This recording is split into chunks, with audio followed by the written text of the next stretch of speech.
le 9 février 2023. Chers bienfaiteurs, comment allez-vous? Nous espérons que tout s'est bien passé pour vous l'année dernière. Grâce à votre prière et à votre aide, nous sommes toujours en bonne santé et nous étudions très attentivement. Au cours des 3 derniers mois, nous avons essayé de toujours faire de notre mieux dans les études. Nous avons fêté Noël dans la chaleur de l'amour familial au foyer.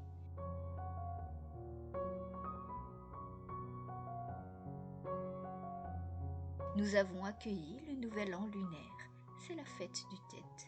Nous l'avons accueilli avec beaucoup de joie. En cette grande fête, certains d'entre nous sont rentrés chez eux, s'ils ont encore de la famille, tandis que les orphelins l'ont fêté avec les sœurs au foyer. Même si nous sommes loin, nous nous tournons toujours vers l'autre pour nous souhaiter le meilleur.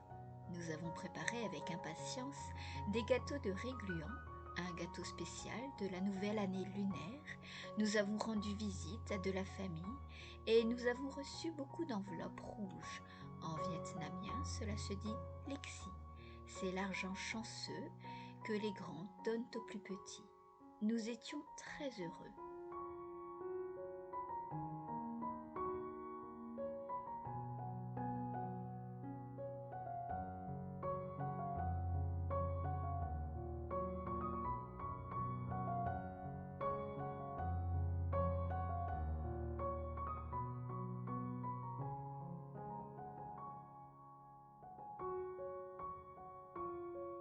Nous sommes allés ensemble à La Vangue pour remercier la Vierge Marie d'avoir pris soin de nous durant l'année écoulée. Nous nous souvenons toujours de vous et nous prions pour vous, nos bienfaiteurs, qui nous aident avec amour. Grâce à cela, nous avons plus de motivation, plus d'enthousiasme pour bien étudier et pour viser vers un avenir meilleur. Enfin, nous vous souhaitons paix, bonne santé et succès dans la vie. Que la main de Dieu et de Mère Marie vous soutienne toujours. Nous tenons à vous remercier et nous prierons toujours pour chacun de vous.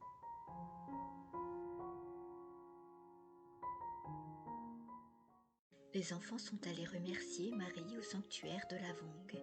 Je vais vous donner quelques éclaircissements. Il est situé au milieu de la jungle vietnamienne.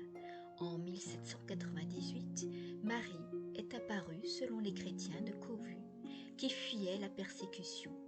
Ils étaient venus se réfugier en ce lieu, alors entourés d'une grande forêt. Ces braves gens étaient très pieux.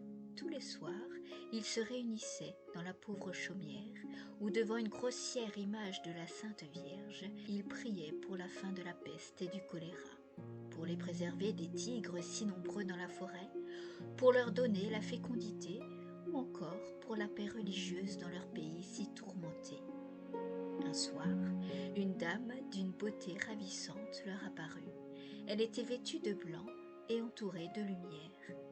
2 charmants enfants, portant chacun un flambeau, se tenaient près d'elle.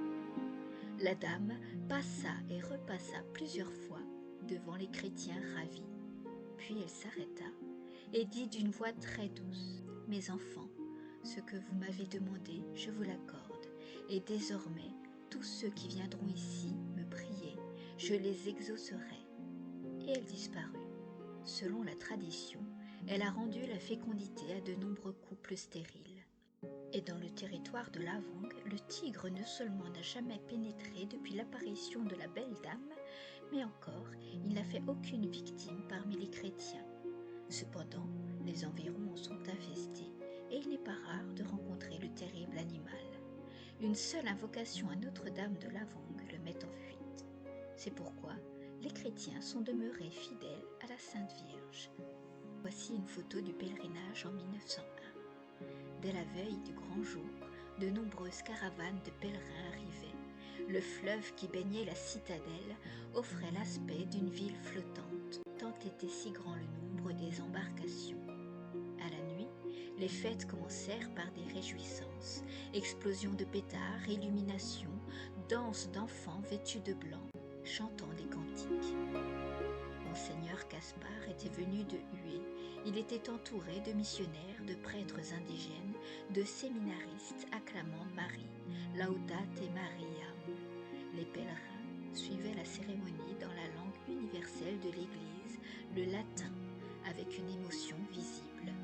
Notre-Dame prenait enfin possession de sa nouvelle demeure. Au chant du Te Deum, elle était placée sur son trône, derrière l'autel.